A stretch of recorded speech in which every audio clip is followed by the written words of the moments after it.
Welcome back. Today we're going to talk some speedway tracks of the 70s. But first, we're at the MGM Grand, and it's not Las Vegas. It's Macau, China. We're in China today at the MGM, and we're making this show for you. So I hope you enjoy it. If you like Speedway and you like the content of the show, please consider subscribing, liking this show if you like it. Of course, you're going to like this show. We're going to talk about Speedway Ventura. Today, we're going to talk about some speedway tracks of the 1970s. You know, they raced speedway 5 nights a week during that time. And today, we're going to talk about the first speedway track on Tuesday night that was held.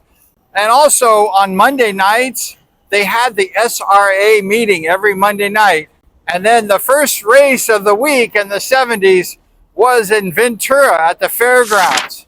And that's what we're going to talk about today. Speedway at the Ventura Fairgrounds, right on the edge of the ocean.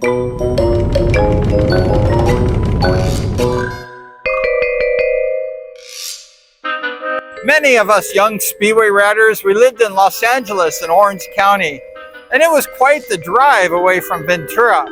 Many of us went to high school and we had to leave at lunchtime and get to Ventura at like 3 or 4 o'clock in the afternoon, maybe have lunch. And then we could be at the sign-ups at 6 p.m. at the Speedway track. Ventura Speedway was slightly larger than Costa Mesa Speedway, or about the same size, and it was promoted by Harry Oxley and Marilyn Oxley. Do you remember Marilyn Oxley? She was a wonderful lady. That was Brad's mother. She had passed away, rest in peace, Marilyn. But the Ventura Fairgrounds was a pretty cool racetrack. They finished racing about 10:30 at night on Tuesday nights. And we had to load our bikes and we had to drive home. And it was like a 3-hour drive for most of us. So we get home at like 1:30. Some of us got home at 2:30 a.m. in the morning on Tuesday night, actually Wednesday morning, right? And then we had to go up for school. Most of us were all in high school at the time. About half the racers were in high school. The Morans, the Penhall, and Segalos, and all these guys were all in high school together. So we'd get home at, let's say, 1:30, 2:30 a.m. on a Wednesday morning, and we'd have to be at school at like 8 o'clock or 8:30. And then we'd have very red eyes, right, from like racing and then coming home and going to bed and then also getting up for school the next morning. They had these metal bleachers, I think, or wood bleachers, and it was like a nice size arena, and there's lots of people that went there. You know, Ventura, they drew a pretty good sized crowd for Speedway at the Ventura Fairgrounds, and the track was beautiful.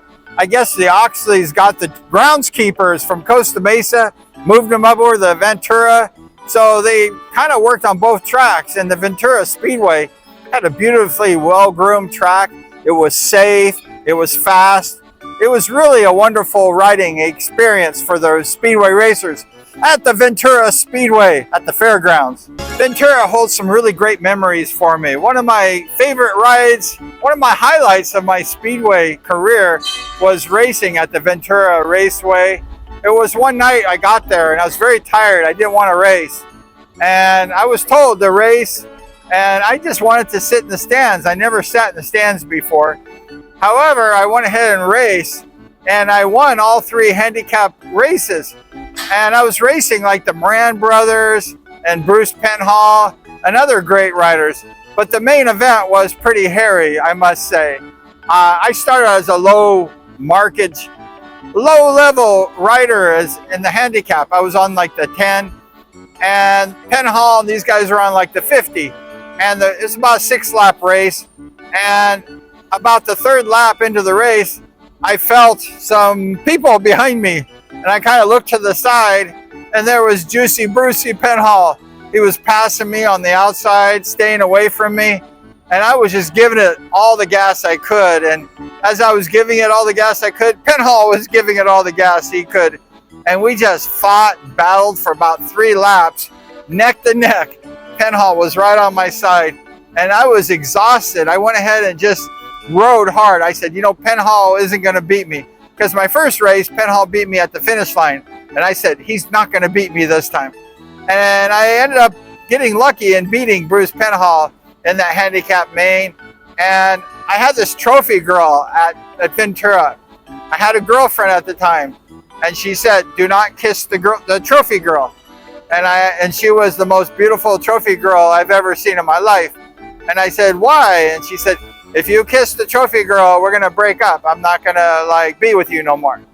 So the trophy girl wanted to kiss me. I was a little bit handsome, but not as handsome as Bruce. And I told the trophy girl, I can't, kiss you right now. So I'm very sorry. And she was a little disappointed, but I kept my girlfriend. And that was really one of the greatest events I remember. I remember watching Kelly Moran in the pits before the races. He always smoked, and that's when he passed away. Rest in peace.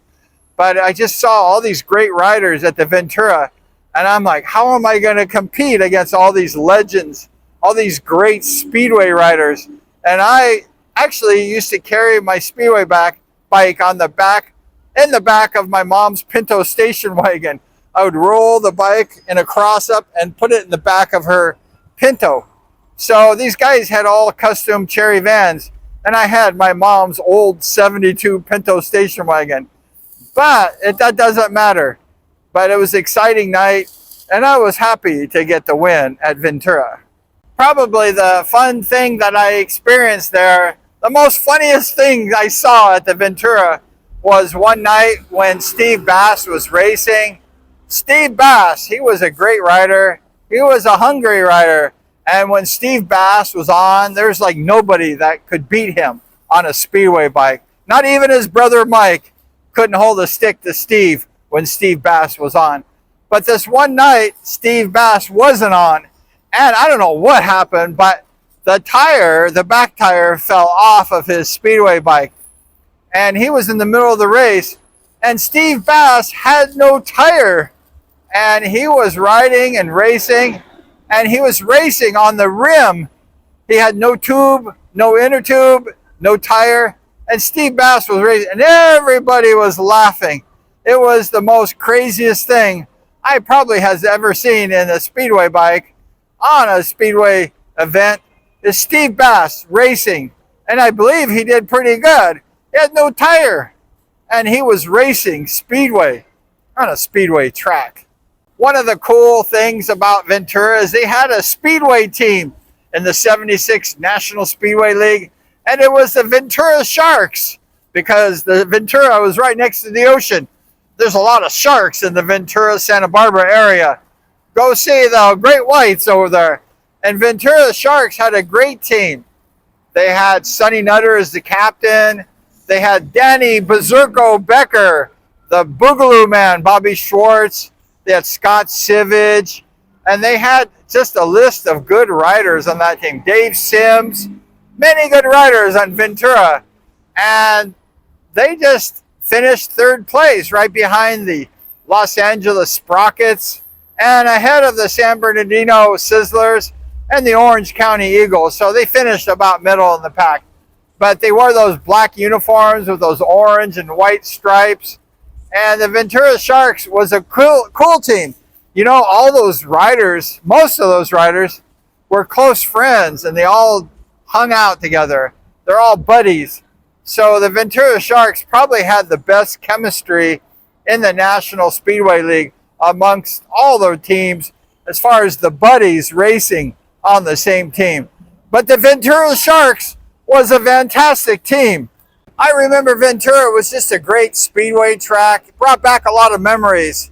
And it was just a great event every Tuesday night. And all the great riders, they used to go there and race. And it was a very competitive night of Speedway. And if you won at Ventura and all the other tracks, you're a pretty good rider. And you're lucky too because of the competition level was so great. And I'm not sure exactly how Ventura disbanded, how they closed. They've run Ventura back again the last few years in different size tracks. But I'm talking about the olden days, the original Ventura Speedway. and it was just far from home. I remember those late night drives, going up that hill from Oxnard, going into Thousand Oaks, and it was just a long way. And I remember waking up on Wednesday morning after like 2 or 3 hours of sleep, red-eyed, and having to go to a history class, not feeling very good. And then having to go home at lunch and prepare my bike for Wednesday night at the IMS. It was really difficult. But thank goodness that we only had to do that for a month or two, because the classes start like what, September or something like that. So Speedway was almost getting over with, but it was difficult. And thank you so much for hanging out with us today. Please subscribe if you like the content of this show. Ventura Fairgrounds at the Ventura Speedway every Tuesday night in the 70s. They were good times, they were happy times, and they were fast times at the Ventura Speedway. Thank you so much, and we're going to see you, of course, we're going to see you next time. Thank you.